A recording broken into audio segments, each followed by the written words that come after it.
Finally, Faith is back at House of Zwide. Hello everyone, welcome back to Sunny Live Chat. Thank you so much guys for tuning in. I'm here to update you of what's going to happen on House of Zwide from the 21st to the 25th of August 2023 on Monday.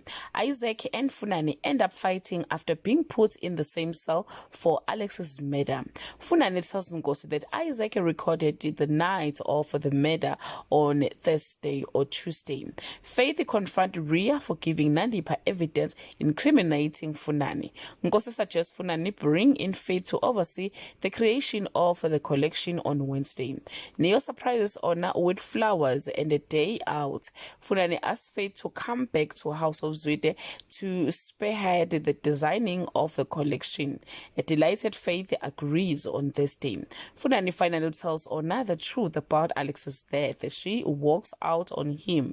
Faith intervenes just as Les is about to have Mampo thrown out, and Mampo ends up begging for a job on Friday.